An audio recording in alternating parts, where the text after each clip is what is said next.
Bienvenidos a una nueva inmersión. Preparaos para un viaje fascinante al mundo del chocolate. Un tema delicioso. Pero no nos quedaremos en la superficie. Oh, no. Hoy vamos a explorar los detalles. Claro. Los detalles que hacen del chocolate algo tan especial. Exacto. Tenemos extractos de la entrada de Wikipedia sobre el chocolate. Interesante. Y os aseguro que hay datos que os van a sorprender. Desde luego, el chocolate tiene una historia rica y compleja. Sin duda. ¿Sabías que su uso como moneda por los aztecas no era tan sencillo como parece? No. Imagínate un sistema económico donde el valor de las semillas de cacao podía fluctuar según la cosecha, el clima o incluso la situación política. Eso sí que complica las cosas. Mucho. Siempre me ha fascinado como el chocolate. Sí. Cómo el chocolate pasó de ser una bebida ritual a un capricho global. Es un cambio enorme. Cuéntanos, ¿cómo empezó todo? Pues el viaje del chocolate comienza en Mesoamérica, Ajá. hace al menos 3000 años. Wow, hace mucho tiempo. Los olmecas fueron los primeros en cultivar el cacao, Interesante. pero no lo consumían como una golosina. ¿En serio? Ya. ¿Y cómo lo usaban? Lo molían, lo mezclaban con agua, especias, entiendo, y a veces chiles, Chiles. creando una bebida fermentada, Bueno. posiblemente con algo de alcohol. ¿Cosa una bebida fermentada y picante? Sí. No me imagino tomándola con churros. No, desde luego no era el chocolate que conocemos hoy. ¿Cómo evolucionó hasta la bebida más refinada que conocemos? Bueno, los mayas heredaron el gusto por el cacao de los olmecas, Veo. pero para ellos la bebida tenía un significado ritual aún mayor. Sí. Era parte esencial de ceremonias religiosas Entiendo. y se usaba para sellar acuerdos importantes. Interesante. Muy importante para ellos. Y luego llegaron los aztecas, Exacto. quienes no solo adoptaron las costumbres del chocolate, Sí, sino que lo elevaron a un nuevo nivel, ¿verdad? totalmente. ¿Cómo lo hicieron? Para los aztecas, el cacao tenía un valor económico y social enorme. Lo usaban como moneda, Increíble. como ofrenda a los dioses. Vaya. E incluso se reservaba para las élites. Entonces era un producto de lujo. Sí, un símbolo de estatus. Interesante. Su nombre científico, Theobroma cacao, A ver. significa alimento de los dioses. Qué apropiado. Refleja la importancia que le daban. Me lo imagino.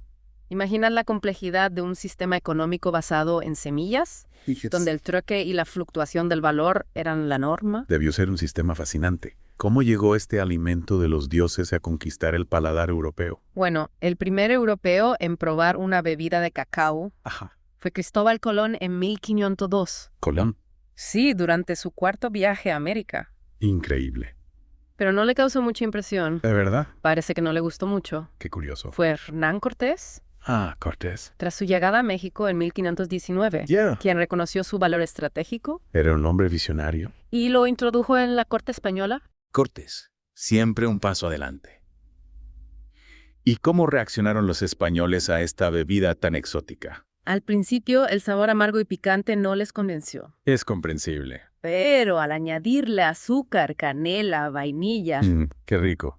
y otras especias, Ya. la transformaron en una bebida más apetecible para el paladar europeo. Ahí comenzó la transformación del chocolate hacia la delicia que conocemos hoy. Exacto. Pero tengo entendido que no todos vieron con buenos ojos esta nueva moda, ¿no es así? Cierto, el chocolate causó furor entre la nobleza española, Ya me imagino. pero también generó controversia dentro de la iglesia. Sí. ¿Por qué? Algunas damas lo tomaban a escondidas durante las misas, No me digas. lo que llevó a algunos obispos a prohibir su consumo en los templos. Imagínate el escándalo. Chocolate prohibido en la iglesia. ¿Quién le hubiera pensado? Una bebida polémica. Pero su popularidad no se detuvo ahí, ¿verdad? No, para nada. ¿Cómo se extendió por el resto de Europa? Durante el siglo XVII, el chocolate se convirtió en un lujo codiciado por las cortes europeas. Desde Italia hasta Francia, pasando por Alemania e Inglaterra. Increíble. Cada país fue adaptando la receta a su gusto, Claro. creando sus propias tradiciones chocolateras. Y con cada paso, el chocolate se iba transformando. Sin duda. ¿Qué innovaciones marcaron su evolución? Una de las más importantes fue la aparición de los pastelillos de chocolate en Inglaterra, Deliciosos. los precursores de las chocolatinas que disfrutamos hoy en día. Qué interesante. Y en Francia se experimentó con la leche como ingrediente. Con leche. Sí, un paso crucial hacia la creación del chocolate con leche. El chocolate con leche. Qué gran invento. Desde luego. Pero eso lo dejaremos para la siguiente parte de nuestra inmersión. Estupendo. Retomamos nuestro viaje por el mundo del chocolate justo cuando empezaba a expandirse por Europa. Y como decíamos en el siglo XVIII, Sí. la revolución industrial trajo consigo una revolución en la producción del chocolate. La era de las máquinas y la producción en masa. Imagino que esto cambió radicalmente la forma de elaborar el chocolate. Sin duda. A finales del siglo XVIII, en España, la producción artesanal se mecanizó, Ya veo. dando paso a una producción más rápida y eficiente. Más chocolate para todos. Se podría decir. Ya a principios del siglo XIX, Sí. la invención de la prensa hidráulica Un invento clave. por el holandés Conrad van Houten Exacto. marcó un antes y un después en la historia del chocolate. Totalmente. La prensa hidráulica. ¿Puedes explicarnos un poco más sobre este invento y su impacto? Claro, antes de la prensa hidráulica, Ajá. el chocolate era un producto bastante áspero y granuloso. No suena muy apetecible. No, la verdad. ¿Y con la prensa qué cambió? Esta prensa permitía separar la manteca de cacao de la pasta de cacao, Entiendo. obteniendo un polvo de cacao mucho más fino Interesante. y una manteca de cacao pura. 2 ingredientes esenciales para la elaboración del chocolate moderno. Sin duda. La manteca de cacao. Con su textura suave y punto de fusión cercano a la temperatura corporal. Exacto. Se convirtió en la base para la creación de tabletas y bombones. Y el polvo de cacao ¿Sí? abrió un abanico de posibilidades para la elaboración de bebidas y postres. Exacto. Un sinfín de posibilidades. Y hablando de tabletas, en 1347, Ajá, la empresa inglesa Fry Sons ajá. creó la primera tableta de chocolate. Qué gran momento. Una mezcla de licor de cacao, Sí, manteca de cacao y azúcar. la fórmula básica. ¿Te imaginas la revolución que supuso poder disfrutar del chocolate en una forma sólida y fácil de transportar? Una revolución deliciosa. Un hito en la historia del chocolate. Pero antes de que nos emocionemos con las tabletas, Claro. me gustaría entender mejor qué es exactamente el licor de cacao. Buena pregunta. No es lo mismo que el chocolate líquido que se usa para beber, ¿verdad? No, no es lo mismo. ¿Qué es entonces? El licor de cacao, también conocido como pasta de cacao, Ajá. es el producto resultante de moler las habas de cacao tostadas. Entiendo. ¿Sabes? Es una pasta espesa y amarga. No suena muy dulce. No, para nada. ¿Y qué contiene? Que tiene la manteca de cacao y los sólidos de cacao, Ya veo. que son la base del chocolate. Vale, o sea que es el ingrediente principal. Exactamente. No es lo mismo que el chocolate líquido, No. que lleva azúcar y otros ingredientes añadidos. Misterio resuelto. Ahora sí, volvamos a las tablotas. De acuerdo. ¿Qué pasó después de la primera tableta de Fry Sons? Pues la innovación no se detuvo ahí. Claro. A mediados del siglo XIX, Ajá, en Suiza. en Suiza, el país del chocolate, Sí. el chocolatero Daniel Peter, Un nombre importante. junto a Henri Nestlé, El de la leche en polvo. creador de la leche en polvo, Sí, lograron combinar el chocolate con la leche, una combinación genial. creando el chocolate con leche. El favorito de muchos. Una combinación irresistible que conquistó el paladar de grandes y pequeños. Sin duda. El chocolate con leche, un clásico atemporal. Totalmente. Y a partir de ese momento, la industria del chocolate no ha dejado de crecer e innovar. Es increíble la variedad que existe hoy en día. Nombres como Hershey, Nestlé, Lindt Los grandes del chocolate. se convirtieron en sinónimo de chocolate, Sin duda. construyendo auténticos imperios a partir de los humildes habas de cacao. Efectivamente, un imperio de sabor. Y ahora que hemos repasado su fascinante historia, Sí. ¿te parece si nos adentramos en el delicioso mundo de los tipos de chocolate? Me parece una idea estupenda. Porque no todos los chocolates son iguales. No, para nada. Tenemos el chocolate negro, el chocolate con leche, el chocolate blanco, Universo de sabores por descubrir. el universo de sabores y texturas por explorar. ¿Por dónde empezamos? Bueno, empecemos por el chocolate negro. Y volvemos a nuestra inversión en el mundo del chocolate, ahora que conocemos su historia.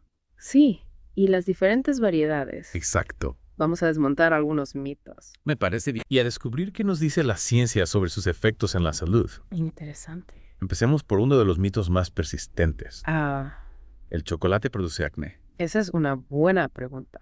La respuesta es... ¿No? No hay evidencia científica que respalde esta creencia. Ya. De hecho, Sí. el chocolate negro, Ajá. rico en antioxidantes, podría incluso tener beneficios para la piel. Buenas noticias para los amantes del chocolate. Pero entonces, ¿de dónde viene esta idea de que el chocolate es malo para la piel? Probablemente de la asociación de chocolate con una dieta alta en grasas y azúcares, Ya veo. que sí puede estar relacionada con problemas de piel. Claro.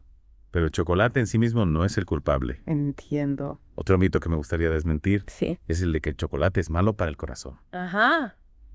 ¿Qué hay de cierto en esto? Bueno, como en todo, Claro. la clave está en la moderación. Eso siempre. El chocolate, Sí. especialmente las variedades con alto contenido de azúcar y grasa, puede contribuir al aumento de peso si se consume en exceso. Lógico. Que el exceso de peso sí puede ser un factor de riesgo para enfermedades cardíacas. Entonces, el chocolate en sí no es el enemigo del corazón. De hecho, algunos estudios sugieren que el chocolate negro, Sí. rico en flavonoides, podría tener un efecto protector sobre el sistema cardiovascular. Interesante. Los flavonoides son antioxidantes que pueden ayudar a reducir la presión arterial y mejorar la circulación sanguínea. Otra razón para disfrutar del chocolate negro. Sin duda.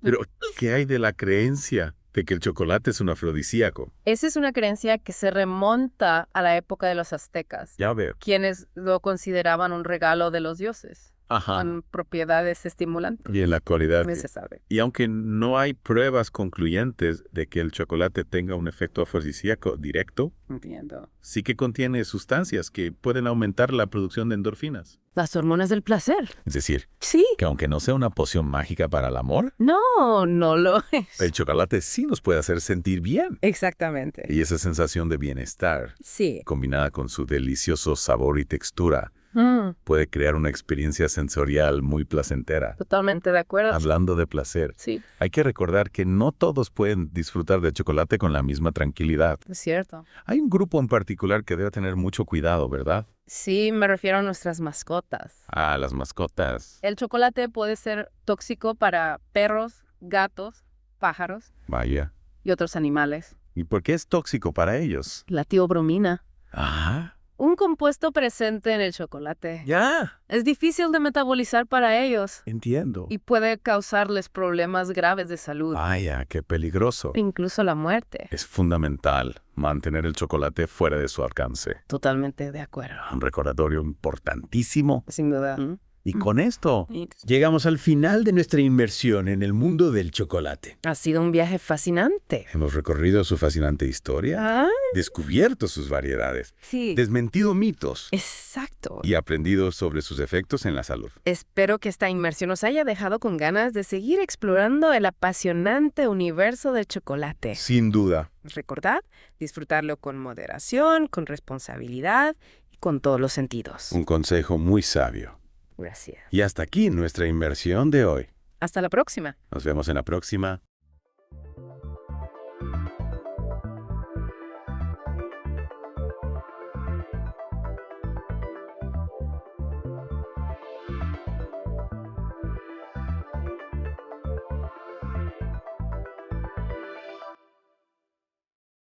Hola a todos, bienvenidos a The Deep Dive. Hoy nos sumergimos en un tema que, bueno, nos afecta a todos, pero especialmente a nosotros aquí en España. Tenemos un artículo de Wikipedia en español sobre el tema Ajá. y vamos a explorarlo a fondo, a ver qué ideas interesantes encontramos. ¿Listos para la inmersión? ¿Preparados? Mm, Aunque el cambio climático, es un desafío global, sus efectos se sienten de manera más intensa en regiones como la nuestra. es verdad. Pensemos en la desertificación que avanza o en el riesgo del aumento del nivel del mar en nuestras costas. Exacto, es algo que nos toca de cerca. Sí. Y al leer el artículo, me topé con algunos datos que realmente me hicieron pensar. Sí. Por ejemplo, se habla de cómo la Tierra ha pasado por cambios climáticos drásticos a lo largo de su historia, ¿verdad? Sí, la historia climática de nuestro planeta es sorprendentemente dinámica. Lo interesante es que esos cambios, desde las glaciaciones hasta los periodos cálidos, nos dan pistas sobre la complejidad del sistema climático y cómo responde a diferentes factores. Justo eso me llamó la atención. El artículo menciona factores como las variaciones en la actividad solar, la inclinación del eje de la Tierra, incluso la órbita elíptica que tenemos alrededor del Sol. ¿Cómo se conectan todos estos elementos para influir en el clima? Lo que fascina es que cada uno de estos factores, aunque parezca pequeño o lejano, juega un papel en la cantidad de energía solar que llega a la Tierra y cómo se distribuye. Ya. Un mínimo cambio en la inclinación del eje terrestre, por ejemplo, puede desencadenar una era glacial. Imagínate. Es alucinante. Y si pensamos en el cambio climático actual, ¿qué papel juega el CO2 en todo esto? El artículo habla del dióxido de carbono como un termostato natural, Sí. pero también menciona que la actividad humana lo está desequilibrando. El CO2 es fundamental. Imagina que la Tierra tiene un sistema de inhalación y exhalación de CO2 para mantener un equilibrio. Entiendo. Pero con la quema de combustibles fósiles y la deforestación, estamos exhalando mucho más CO2 del que el planeta puede absorber. Es como si estuviéramos subiendo la calefacción del planeta sin control. Entonces, estamos ante un cambio climático acelerado por nosotros mismos. La evidencia científica es abrumadora. Organizaciones como el IPCC, el Panel Intergubernamental sobre Cambio Climático, han analizado miles de estudios y la conclusión es clara. El cambio climático actual es real. Está ocurriendo a un ritmo acelerado y la actividad humana es el principal motor. De acuerdo. Pero si la ciencia es tan contundente, ¿por qué hay gente que todavía lo niega? ¿Es un simple desconocimiento o hay algo más? Es una pregunta compleja.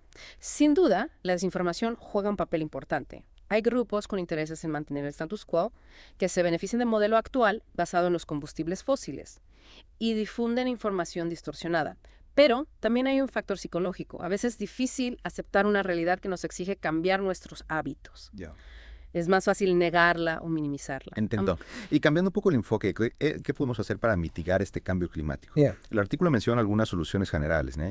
Pero ¿hay algo más específico que esté funcionando? Claro que sí. Además de las soluciones generales como la transición a energías renovables, hay iniciativas muy interesantes a nivel local.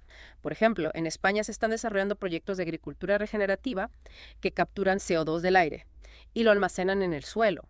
Es un enfoque innovador que, además de combatir el cambio climático, mejora la fertilidad del suelo y la producción de alimentos. Eso suena prometedor. Y a nivel individual, ¿qué podemos hacer? A veces uno se siente impotente ante un problema tan grande. Es cierto que puede resultar abrumador, pero cada pequeña acción cuenta. Por ejemplo, reducir nuestro consumo de carne, elegir productos locales y de temporada, utilizar el transporte público o la bicicleta, son acciones que, sumadas a las de millones de personas, pueden marcar la diferencia. Cierto, es un esfuerzo colectivo. Y hablando de esfuerzos colectivos, el artículo menciona el movimiento juvenil por el clima, con figuras como Greta Thunberg y Fridays for Future. ¿Crees que ese tipo de activismo está teniendo un impacto real? Sin duda. El activismo juvenil ha puesto el tema del cambio climático en la agenda pública y ha presionado a los gobiernos para que tomen medidas más contundentes. Es inspirador ver cómo las nuevas generaciones se están movilizando y exigiendo un futuro más sostenible. Y no solo los jóvenes, cada vez más personas de todas las edades están sumando a la lucha por el clima. Es alentador ver esa movilización ciudadana. Y para profundizar en este tema, me gustaría que en la próxima parte de nuestro Deep Dive hablemos sobre las políticas climáticas que se están implementando en España y en el mundo. ¿Te parece bien? Me parece una excelente idea. Analizar las políticas climáticas nos ayudará a comprender los avances, los retos y las oportunidades que tenemos para construir un futuro más sostenible. Perfecto. Pues no se pierdan la próxima parte de The Deep Dive, donde seguiremos explorando el fascinante y complejo mundo del cambio climático. De vuelta en The Deep Dive. Si recordáis, en la parte anterior nos quedamos con la intriga de explorar las políticas climáticas, ese conjunto de medidas que los gobiernos implementan para combatir el cambio climático. Exacto. Las políticas climáticas son como las herramientas que tenemos para, por un lado, reducir las emisiones de gases de efecto invernadero, lo que llamamos mitigación, y por otro, adaptarnos a los impactos del cambio climático que ya estamos experimentando, la adaptación. Y hablando de herramientas, ¿qué tipo de políticas se están utilizando en España? ¿Son realmente efectivas? Bueno, España ha dado pasos importantes. En 2021 se aprobó la Ley de Cambio Climático y Transición Energética, que establece objetivos ambiciosos de reducción de emisiones y de aumento de las energías renovables. Además, se han puesto en marcha planes de adaptación al cambio climático en sectores clave como la agricultura, el turismo o la gestión del agua. Eso suena bien, pero ¿estamos haciendo lo suficiente? Sigo viendo noticias sobre sequías, olas de calor. ¿Realmente estas políticas están marcando la diferencia? Es una pregunta clave. Si bien se están haciendo esfuerzos, la realidad es que necesitamos acelerar la transición energética. Aún dependemos demasiado de los combustibles fósiles.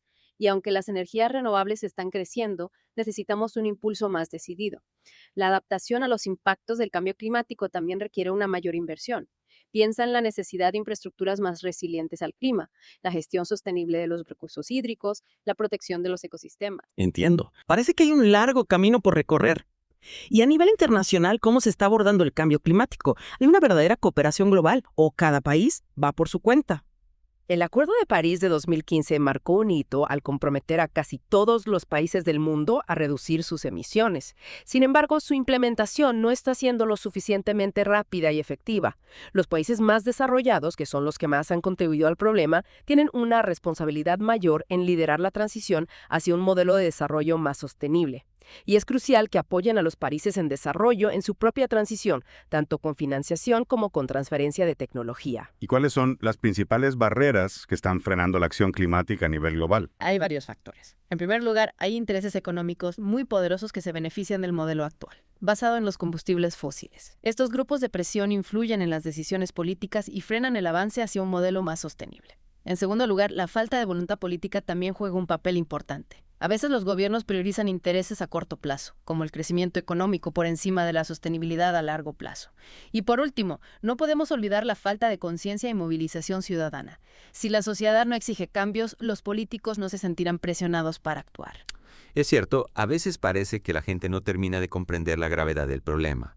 ¿Crees que la educación juega un papel importante en la lucha contra el cambio climático? La educación es fundamental. Necesitamos que las nuevas generaciones comprendan las causas y las consecuencias del cambio climático, pero también que se sientan empoderadas para actuar y para exigir a sus líderes que tomen medidas.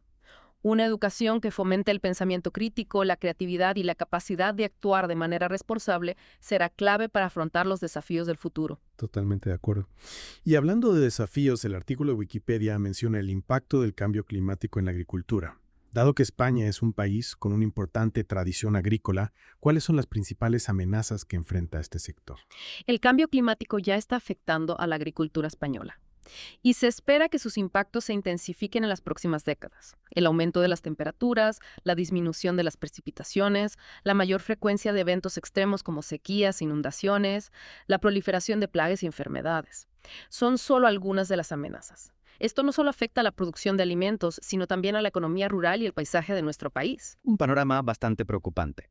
¿Se están tomando medidas para adaptar el sector agrícola a estos desafíos? Sí, se están implementando diversas medidas, como la introducción de variedades de cultivos más resistentes al calor y a la sequía, la mejora de los sistemas de riego para hacer un uso más eficiente del agua, la implementación de prácticas agrícolas más sostenibles. ¿Y crees que estas medidas son suficientes? A veces da la sensación de que vamos a remolque del cambio climático, reaccionando a los problemas en lugar de anticiparnos. Es cierto que a menudo actuamos de forma reactiva, pero también hay ejemplos de adaptación proactiva. Por ejemplo, algunas comunidades agrícolas están recuperando técnicas tradicionales de gestión del agua que se habían abandonado, como la construcción de balsas o la utilización de sistemas de riego por goteo. Estos sistemas, que en el pasado se consideraban anticuados, ahora se están revalorizando por su eficiencia y su adaptación al clima mediterráneo. Es fascinante cómo el conocimiento tradicional puede ofrecer soluciones a los problemas actuales.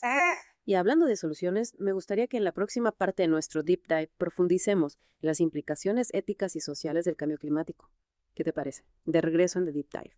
En las partes anteriores hemos explorado las causas y consecuencias del cambio climático, así como las políticas que se están implementando para combatirlo.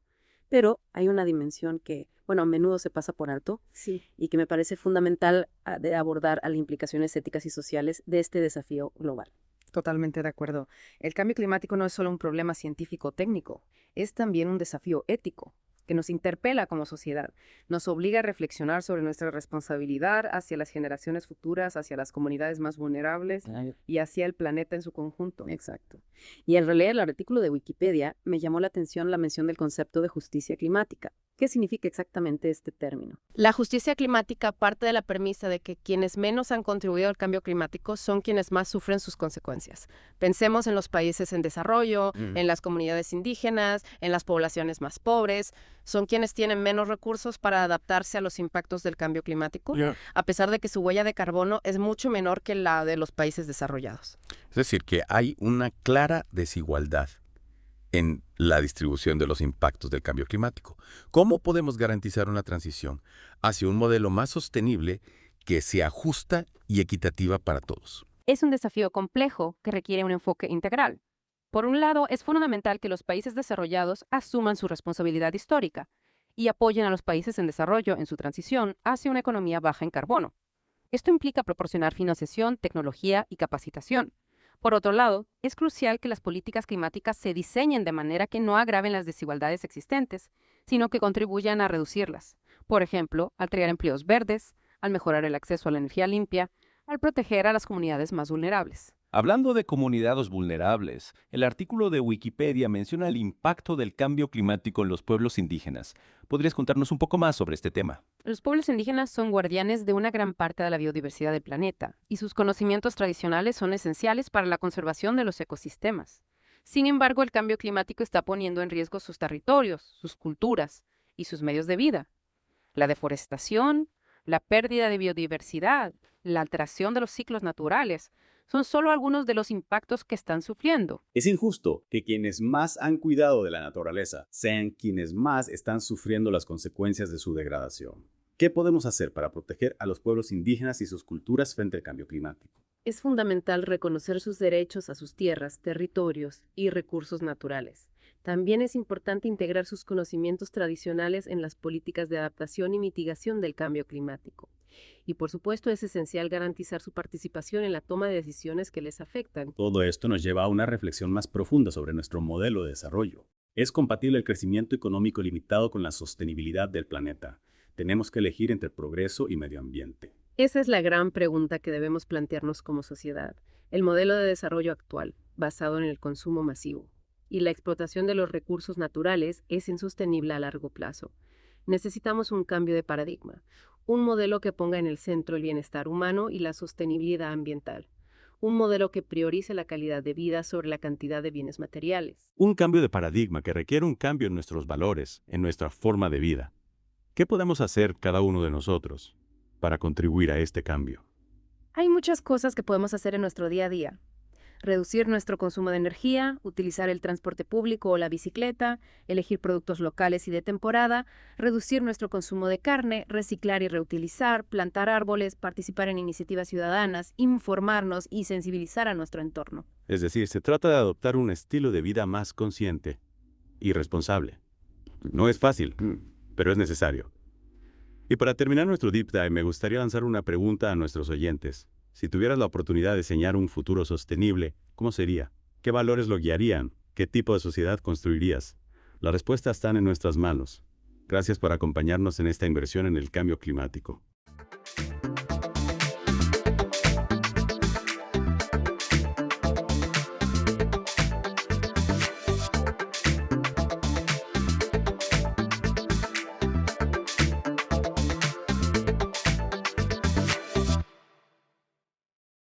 Hola a todos y bienvenidos a una nueva inmersión profunda.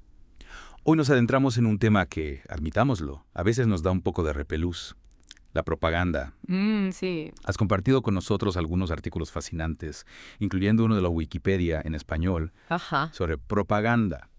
Y hoy vamos a explorarlos juntos para entender cómo funciona, cómo ha evolucionado a lo largo de la historia y, lo más importante, cómo nos sigue afectando en la actualidad. Me parece un plan estupendo. Lo que siempre me ha llamado la atención es que, aunque hoy en día la palabra propaganda tiene una connotación negativa, ¿verdad? Totalmente. De manipulación, de engaño, en realidad su origen no tiene nada de siniestro. Es cierto. Proviene de una institución, digamos, religiosa, ¿no? Exacto. La palabra propaganda viene de la Congregación para la Propagación de la Fe, creada por la Iglesia Católica en el siglo XVII. Pero claro, su uso y connotación han cambiado mucho desde entonces. ¿Cómo se dio esa transformación? ¿En qué momento la propaganda pasó de ser una herramienta de difusión a una de manipulación? Pues para comprenderlo, tenemos que hacer un viaje en el tiempo, un viaje fascinante a través de la historia de la propaganda. Me encanta. Empecemos por la antigüedad. Ya en la India del siglo III o antes de Cristo, el emperador Ashoka utilizaba la propaganda, aunque en una forma muy diferente a la que conocemos hoy. Mandó esculpir sus edictos, sus mensajes, en pilares de piedra distribuidos por todo su imperio. Esos pilares eran como los carteles publicitarios de la época. ¿Y qué pretendía Ashoka con esos mensajes? ¿Qué buscaba transmitir? Pues sus edictos no incitaban al odio ni a la guerra. Al contrario, promovían valores morales y religiosos como la tolerancia, la no violencia, el respeto a la vida. Un tipo de propaganda bastante distinto al que solemos ver hoy en día. Totalmente. Parece que la propaganda siempre ha estado ligada al poder, ya sea político o religioso. Sin duda. ¿Y qué otros ejemplos tenemos de la antigüedad? ¿Quiénes más utilizaban estas técnicas para influir en la gente? Bueno, el Imperio Romano, por ejemplo, fue un maestro en el uso de la propaganda.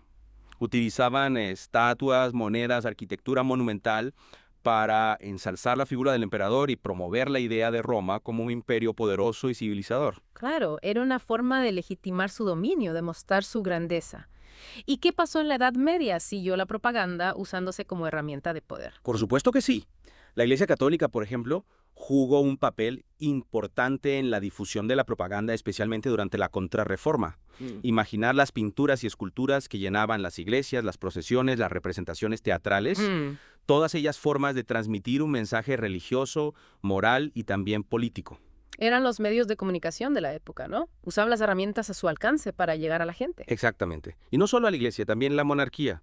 Un ejemplo muy interesante es La rendición de Breda, una obra maestra de Velázquez. Ah, sí, la conozco. Que a simple vista es una escena de rendición, pero si la analizamos con atención, descubrimos una elaborada construcción propagandística que buscaba ensalzar la figura de los generales españoles y presentarla como clemencia y magnanimidad en la victoria. Es increíble cómo una obra de arte puede esconder un mensaje político tan potente. Me hace pensar en cómo se ha ido sofisticando la propaganda a lo largo de los siglos, adaptándose a los nuevos medios de comunicación. Eso es precisamente lo que vamos a ver ahora. Con la llegada del siglo XX y las dos guerras mundiales, la propaganda experimentó un cambio radical. La llegada de la radio, el cine y la prensa masiva permitió una difusión a gran escala y una manipulación mucho más efectiva. Ya no se trataba solo de estatuas o pinturas, sino de mensajes que llegaban directamente a los hogares. ¿Qué ejemplos concretos tenemos de esta nueva forma de propaganda? ¿Qué figuras o eventos marcaron este cambio? Un ejemplo paradigmático es el caso de Joseph Goebbels, ministro de propaganda nazi, quien perfeccionó las técnicas de manipulación a través de la radio y el cine. Intentó incluso cambiar la percepción negativa de la propaganda, presentándola como una herramienta positiva para la unificación del pueblo alemán. ¡Qué ironía! Intentar maquillar la manipulación como algo positivo. Desde luego. Y hablando de ejemplos impactantes, ¿qué nos puedes contar sobre la Guerra Civil Española? ¿Cómo se usó la propaganda en este conflicto? La Guerra Civil Española es un caso de estudio fascinante sobre cómo la propaganda puede ser utilizada para demonizar al enemigo, crear narrativas distorsionadas y justificar la violencia. Franco, por ejemplo, utilizó la idea de dos Españas para legitimar su levantamiento contra un gobierno democrático. Esa idea de dos Españas es un ejemplo clarísimo de cómo se puede simplificar un conflicto complejo para crear bandos y polarizar a la sociedad. Es algo que, desgraciadamente, sigue ocurriendo hoy en día. Totalmente de acuerdo. Y es por eso que es tan importante conocer las técnicas de propaganda para poder identificarlas y no dejarnos manipular.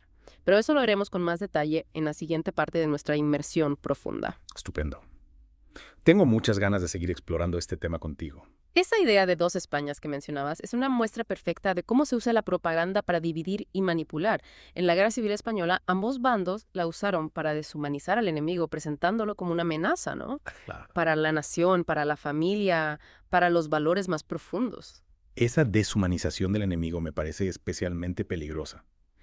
Es como si se preparara el terreno para la violencia al negar la humanidad del otro. Totalmente. Se crea un otro al que se puede atacar, perseguir, incluso eliminar sin remordimientos. Y aquí es donde entran en juego los medios de comunicación. Claro, se convierten en el altavoz de la propaganda, amplificando esos mensajes, llegando a un público más amplio. Precisamente, durante la Guerra Civil, la prensa, la radio, los carteles fueron herramientas muy potentes de propaganda. Y después, durante el franquismo, la televisión se convirtió en el medio por excelencia para controlar la narrativa, ¿no? Sí. Y adoctrinar a la población. Recuerdo haber leído que en TVE, la televisión pública española durante el franquismo, se emitían programas que ensalzaban la figura de Franco, la unidad de España, los valores tradicionales. Un auténtico lavado de cerebro. Es que la televisión tiene una capacidad de penetración en los hogares, en la vida cotidiana, que la convierte en una herramienta de propaganda muy eficaz. Y no solo en regímenes autoritarios. Pensemos en la publicidad, por ejemplo, que utiliza técnicas de propaganda para crear necesidades, generar deseos, asociar productos a emociones. Es verdad.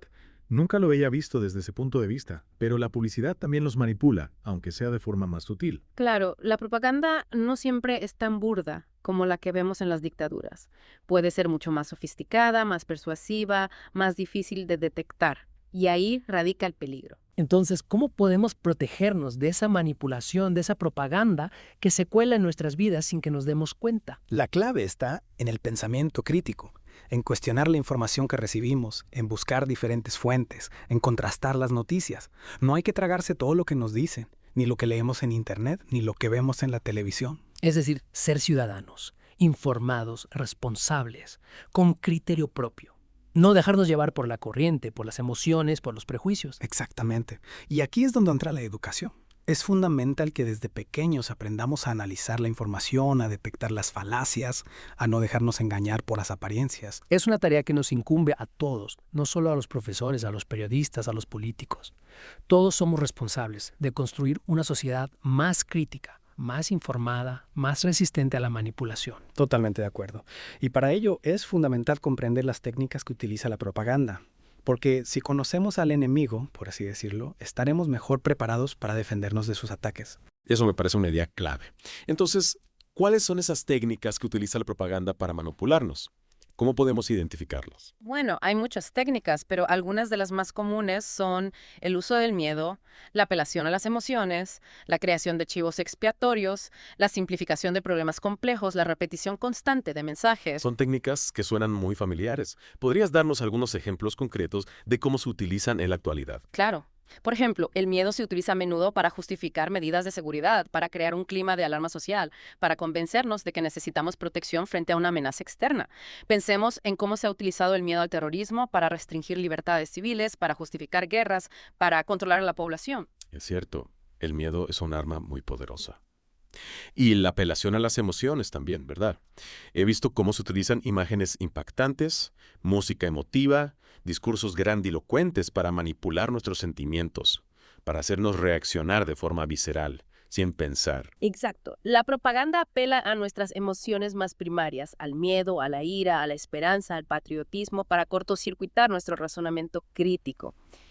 Y otra técnica muy efectiva es la creación de chivos expiatorios. Se busca un enemigo al que culpar de todos los males, un grupo al que se puede odiar, perseguir, discriminar sin remordimientos. Como los judíos durante el nazismo, los inmigrantes en la actualidad. Exacto. Se construye una imagen negativa del enemigo, se le atribuyen todos los males y se justifica así cualquier tipo de acción en su contra. Es una estrategia perversa, pero desgraciadamente muy efectiva.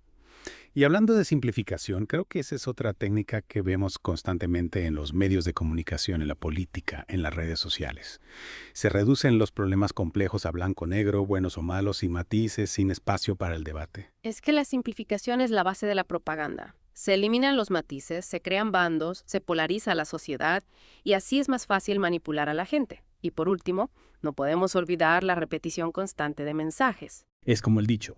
Una mentira repetida 1000 veces se convierte en verdad. Exactamente. La repetición machaca un mensaje en nuestras mentes, aunque sea falso, hasta que lo acabamos aceptando como verdadero. Es aterrador pensar en cómo la propaganda nos bombardea constantemente con estos mensajes, ya sea a través de la televisión, la radio, los periódicos, internet, las redes sociales. Parece que no podemos escapar de ella. Lo importante es ser conscientes de su existencia, de sus técnicas, de sus objetivos. Conocer al enemigo para poder defendernos. Exactamente. Y en la próxima parte de nuestra inmersión profunda vamos a analizar algunos ejemplos concretos de propaganda a lo largo de la historia para que podamos ver cómo se han aplicado estas técnicas en diferentes contextos. Me parece una idea genial.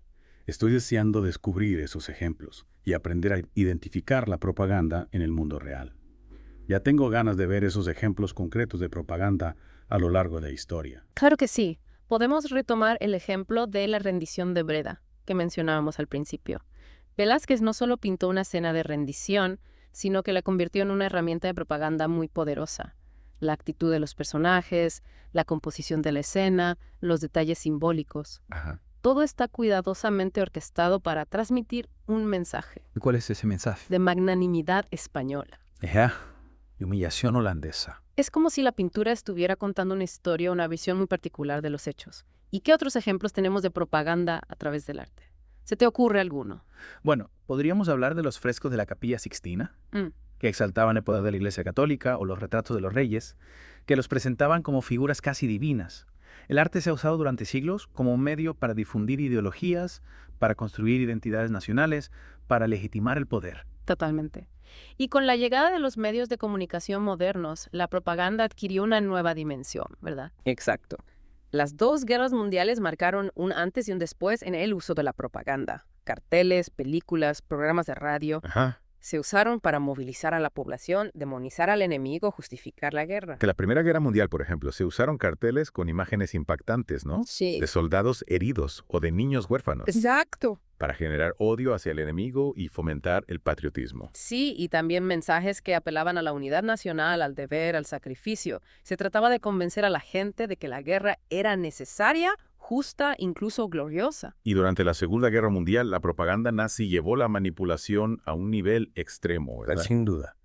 Goebbels, el ministro de propaganda nazi, comprendió el poder de los medios de comunicación y los utilizó de forma magistral para difundir la ideología nazi. Controlaron la prensa, la radio, el cine, utilizando técnicas de manipulación muy sofisticadas. Las películas de Leni Riefenstahl, por ejemplo, son un ejemplo perfecto de cómo la propaganda puede ser estéticamente atractiva y a la vez profundamente perversa. Totalmente de acuerdo. Riefenstahl era una cineasta muy talentosa, pero puso su talento al servicio del régimen nazi.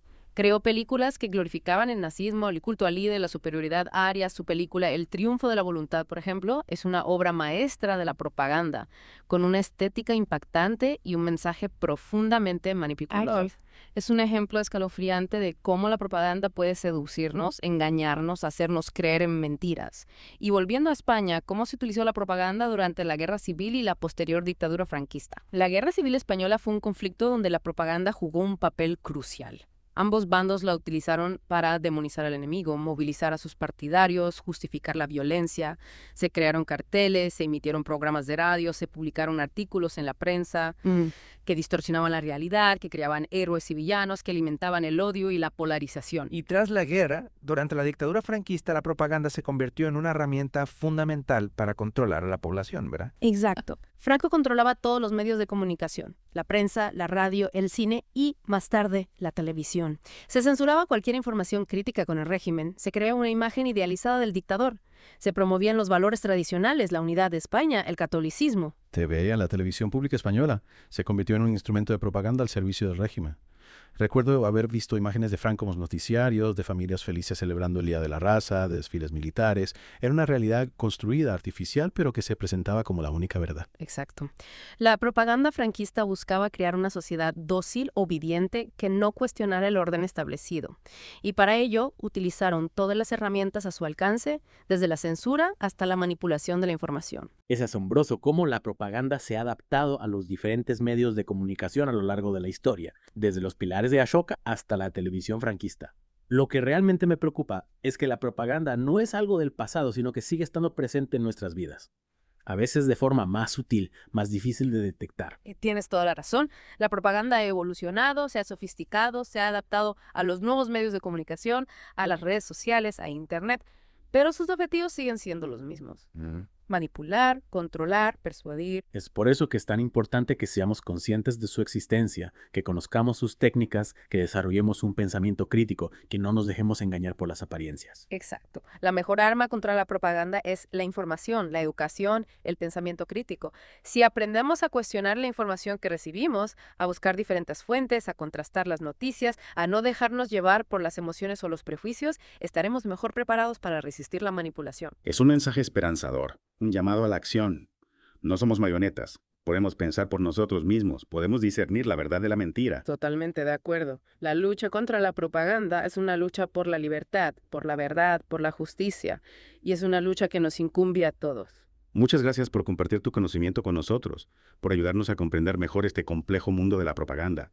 Espero que esta inmersión profunda haya sido útil para nuestros oyentes, que les haya dado las herramientas para identificar la manipulación y para defenderse de ella. A ti por invitarme. Ha sido un placer.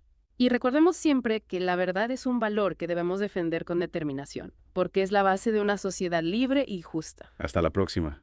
Y no lo olviden, piensen por ustedes mismos.